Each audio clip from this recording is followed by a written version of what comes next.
아멘.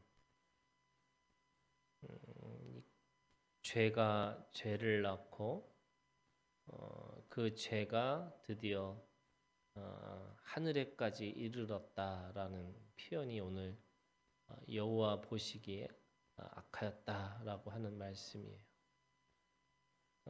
다윗은 하나님 앞에 마음이 그 중심이 하나님 앞에 있는 사람이었는데 어느 순간 죄가 들어오고 나니까 그 죄를 걷잡을 수 없고 또 이 죄에 대해서 제어할 수 없으니까 오히려 죄가 더 확대되는 것을 볼 수가 있어요. 어제 말씀드린 것처럼 죄의 악순환으로 돌아가는 거죠. 지금 다윗의 죄가 간음죄가 살인죄가 되는 거죠. 죄가 더 커졌습니다. 뿐만 아니라 요압이라고 하는 장군에게까지 그 거짓말이 퍼져서 요압도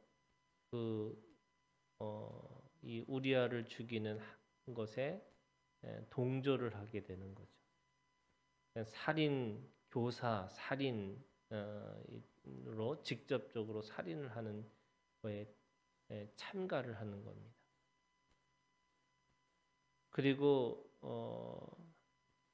오고 가는 그 모든 말들이 서로 거짓말이 거짓말을 낳고 그 거짓말이 사실화되는 거죠.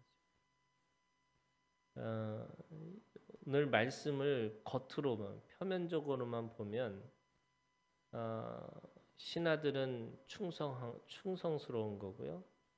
또 그 충성스러운 이 부하들을 앞에 두고서 왕은 굉장히 너그럽다라고 얘기하는 거죠. 어느 정도로 너그럽게 말을 했냐면 오늘 말씀해 보니까 25절에 칼은 이 사람이나 저 사람이나 삼키니라 이렇게 얘기하고 있어요. 그러니까 전쟁에서 죽음은 다반사라는 거죠. 누구나 있을 수 있는 거니까 걱정하지 마라 이렇게 얘기합니다. 이게 그냥 일반적인 사건이었으면 그냥 너무 아름다운 이야기입니다. 왕은 장군을 더 독려하고 있고 그 장군은 자신의 실수를 실수에 대한 용서를 구하고 있고 또 그 용서를 구한 거에 대해서 왕은 되게 너그럽게 그거를 넘겨주고 있는 거죠. 뿐만 아니라 그 죽은 아내, 그 우리아의 아내를 사실은 이 여자들은 그 당시에 형제에게 가는 것이 당연한 건데 왕의 부인이 된 거예요. 굉장히 왕이 은혜를 베푼 거죠. 그 은혜를 통해서 사람들이 겉으로 볼 때는 아름다운 이야기고 그리고 그 죽은 그 우리아를 향해서 왕이 굉장히 존경을 표한 것이다. 이렇게 생각할 수 있는 거예요. 그러니까 지금 오늘 이 말씀 속에 숨겨진 죄들이 있는 거죠. 그러고 나니까 27절 마지막에 다윗이 행한 그 일이 여호와 보시기에 악하였더라 이렇게 얘기하고 있어요. 사람들이 볼 때는 그것이 그럭저럭 아름다운 이야기 그리고 그것이 굉장히 서로 주고받는 말들조차도 은혜로운 말 이렇게 주고받는데 여호와의 보시기에 악하였더라 이렇게 하는 거죠. 다시 말해서 중심이 벗어나 있는 거예요. 하나님을 향한 마음이 벗어나 있다는 것을 하나님이 보시고 그 마음을 악하다 이렇게 얘기하고 있는 거죠. 우리는 그거에 대해서 이게 사람들은 그 표면적인 모습을 보고 판단하는 거잖아요. 근데 표면적인 모습만 보고는 사실 판단하기가 쉽지가 않아요.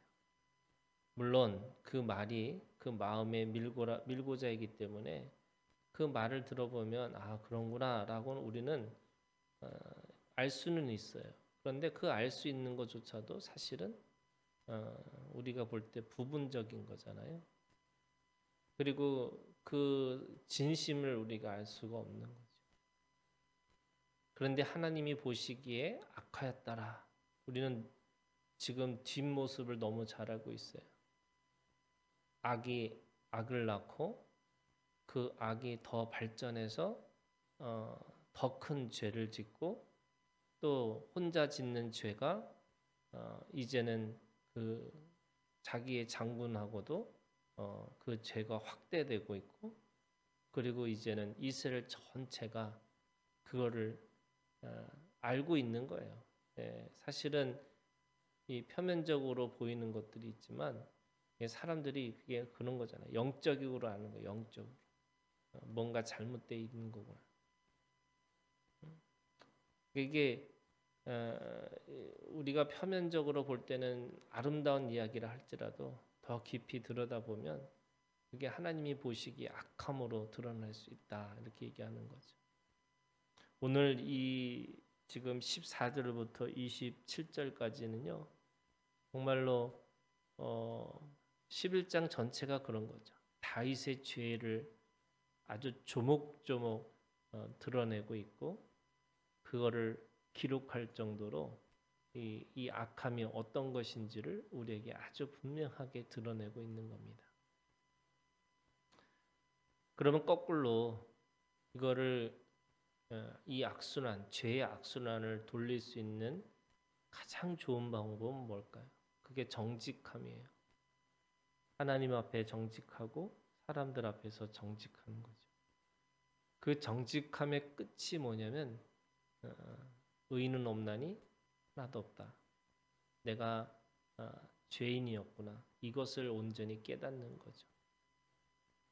우리는 예수 이전의 사람이 아니라 예수님 이후의 사람이잖아요. 그러면은 하나님은 우리에게 그 십자가를 통해서 나의 과거의 죄, 현재의 죄, 미래의 죄 모든 죄까지 다 씻어주신다고 말씀하셨고 또 이미 씻겼다고 말씀하셨어요. 그럼 우리가 가지고 있는 죄에 대한 생각은 뭐냐면 내가 죄인이었음을 기억하는 거고 오늘도 내가 연약하고 부족하다는 것을 인정하면서 그 예수님의 십자가를 기억하고 살아가는 것이 우리들의 삶인 거죠. 그렇기 때문에 우리가 이 죄의 악순환을 끊어버리고 영원히 하나님 앞에서 선순환으로 살기 위해서는 내가 죄인이었음을 기억하는 거고요. 그리고 그 죄인이었음을 기억하기 때문에 날마다 주님 앞에 내가 겸손할 수밖에 없는 거예요. 그리고 겸손하기 때문에 그 은혜를 주님 앞에 구하고 살아가는 거죠. 그게 오늘 우리들의 삶이죠. 내가 무엇인가 이루었다고 하는 것이 아니고 내가 또 섰다라고 하는 것도 내가 그 안에서 교만해질 수 있는 거고 그런 의미에서 내가 우리들의 삶이라는 게 늘 은혜를 기억하고 또 은혜를 인정하고 그리고 다시 은혜를 구하고 살아가는 것 그것이 오늘 우리들의 삶인 것을 아주 분명하게 말씀하시는 거고 그 십자가를 우리에게 주신 이유라고 말할 수 있습니다.